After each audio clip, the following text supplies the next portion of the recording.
Hello guys, welcome back to my YouTube channel. So ഇന്ന് നിങ്ങൾ കാണാൻ പോകുന്നത് നമ്മൾ ഐവിക്ക് പോകുന്ന ഒരു ഡേ ഇൻ മൈ ലൈഫാണ്. സോ നമ്മൾ ആദ്യം തന്നെ ഷടമേന്ന് എല്ലാം റെഡിയായി നമ്മൾ ഷൂസ് ഇട്ട് പോവുകയാണ്. എങ്ങോട്ടേക്ക്? തൃശ്ശൂർ കലാമണ്ഡലത്തിലേക്കാണ് നമ്മൾ പോകുന്നത്. അപ്പോൾ നമ്മൾ രാവിലെ പുലർച്ചയ്ക്ക് തന്നെ എണീച്ച് ഈ ജനതയിൽ പാതി വഴി തേടുന്നു, ആ പാതി വഴിയിലൂടെയാണ് നമ്മളിപ്പോൾ പോയിക്കൊണ്ടിരിക്കുന്നത്. ഓക്കെ, ബസ്സിലെത്തി. ബസ്സിൽ കയറിയപ്പോൾ എല്ലാവരും കിടന്നുറങ്ങുന്നു. വീഡിയോയിലൂടെ കാഴ്ചകൾ കണ്ടു. അപ്പോൾ ഇങ്ങനെ ഉറങ്ങിയാൽ പോരല്ലോ, നമുക്ക് എണീപ്പിക്കണം. അപ്പം നമ്മൾ എന്ത് ചെയ്തു? യെസ്, ഡാൻസ് സ്റ്റാർട്ട് ചെയ്ത് ഗായ്സ്. നമ്മുടെ ആറാട്ടാണ്.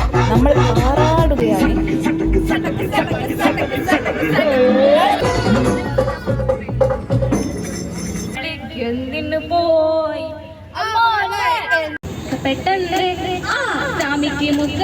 നമ്മുടെ 1 man ഷോ ഒക്കെ കഴിഞ്ഞ് ഞാൻ കുറച്ച് പാട്ടൊക്കെ പാടി നമ്മൾ അതിൽ ബ്രേക്ക് എടുത്തിരിക്കുമ്പോഴാണ് ഈ ഫിദയെ നമ്മൾ കണ്ടത്. ആരെയോ ആലോചിച്ച് വിൻഡോയിലൂടെ പുറത്തേക്ക് കാഴ്ച ചെയ്യുന്ന ഫിദനെ കണ്ടപ്പോൾ ഞാൻ വെറുതെ വിട്ടില്ല. മൂപ്പർക്ക് ക്യാമറ